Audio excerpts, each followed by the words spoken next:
Hey AVP Wargamers, it's Jason here with another video. Today I'm going to talk about why you should be 3D printing and replacing all the tokens in your board games. Also, we're going to talk about why competitive wargaming is something you should try out. And I'm going to show my print of the day, the Zenith.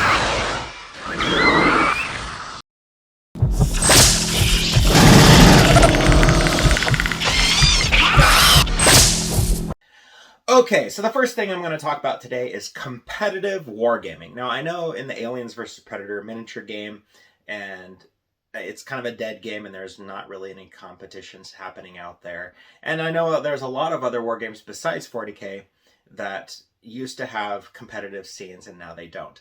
I do get that, but I do think that any sort of competition, even if it's a lighthearted one, should be tried, and I don't think you should be afraid to get in there and do some competitive wargaming. Even if you're new at it, I think that's just fine. When I got into 8th edition Warhammer 40K, I joined a league at my local game store, and we played every week, which was really fun. It helped me fine-tune my army, get to understand more of the mechanics of the game. And even if you are more into the lighthearted, just friendly meetups with friends, going into the competitive setting, your brain changes a little bit when you're looking at your list, because you're like, okay, I'm going to try to play to win. And even though winning is half the battle,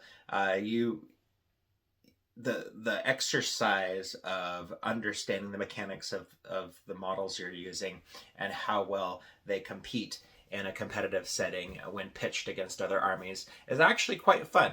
And I'm not that great of a gamer personally when I'm competing.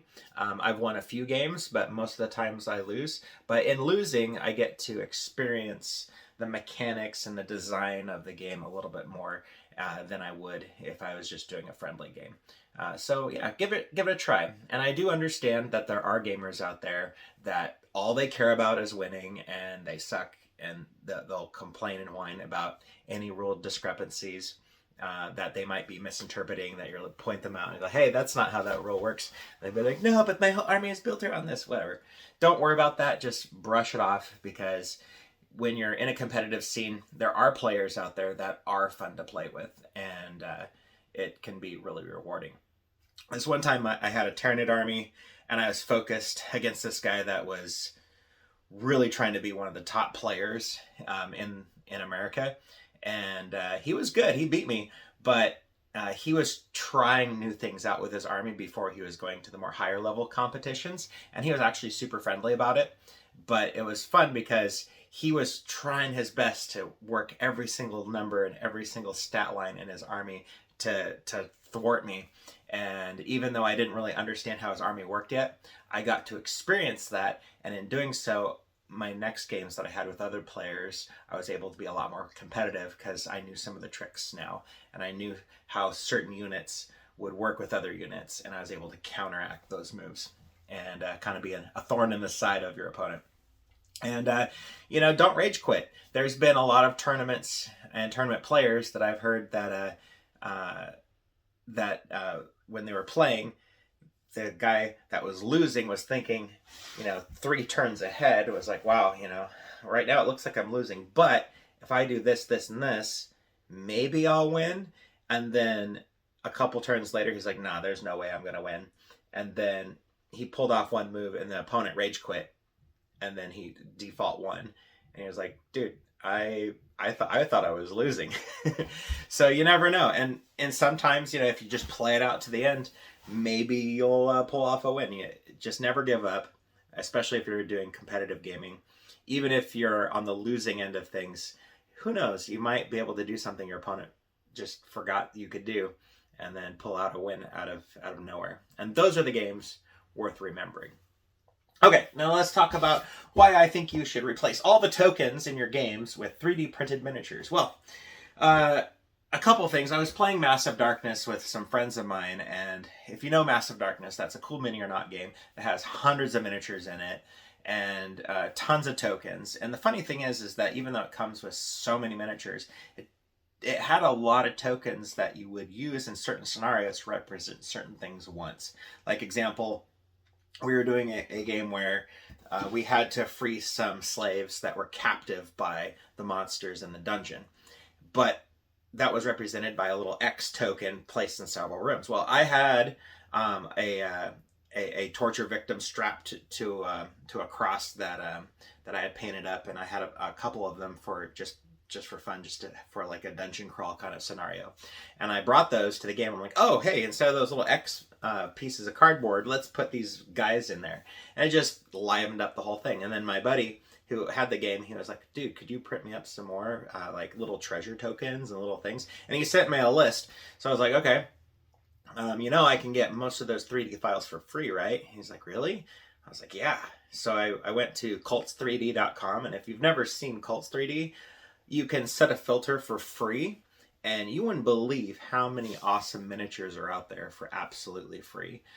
There were some really cool little treasure bag tokens, piles of treasure. You can literally download every single monster in the monster manual for D&D as a free STL file on cults3d.com. So I went through there, and I was like printing everything off on his list, and I found everything that he needed in his game. They had 3D files for on that website. And that was just one website. I mean, I didn't even look at Thingiverse or My Mini Factory. I just went to Cults 3D and just checked the free filter, typed in what I wanted, and boom, I got a ton of 3D files. Now, I was telling a friend of mine, and he has Betrayal House on the Hill, which I do too, and he does not like these miniatures. Now, these were pre-painted.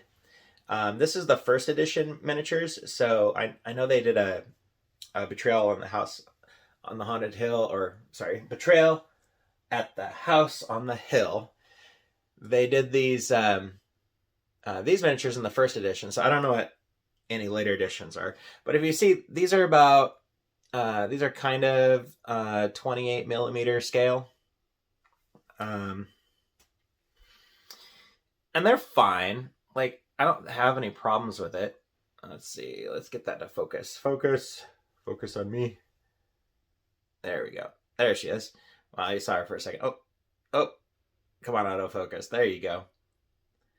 So, she's got a little flashlight. And we have the little boy. And anyways, I was going through my copy of the game, and because my buddy was like, hey, could you 3D print some stuff for me? And he's like, I just hate these miniatures. And I was like, sure, why not? Let me go to cults3d.com, type in free, and pull out some stuff. So I've been printing stuff for him, and holy crap, there are so many tokens in this game. So I have here my organizer. So I have all these little organizers filled with tokens. Now, as I was going through these tokens, I'm like, holy crap, that's actually a lot of miniatures that this game could be using. But the problem is when you play this game, it depends on what cards you draw, and then you'll randomly get an encounter. So here's some of the stuff that I found on cults3d.com that I printed. So there's a scene where you fight death, and so I printed up this Grim Reaper. That was free. And I'm not going to put links for these. You just have to go on there and search. Then there was like a cultist, and I found these little Innsmouth cultists that have like these fishy shaped faces. So that's great for Cthulhu and that sort of thing. There was a call for some freaks, so I decided, this little hunchback could work as a freak. That's pretty cool. The zombies. Now, even though I had plenty of zombies, they had some cool 3D zombie files.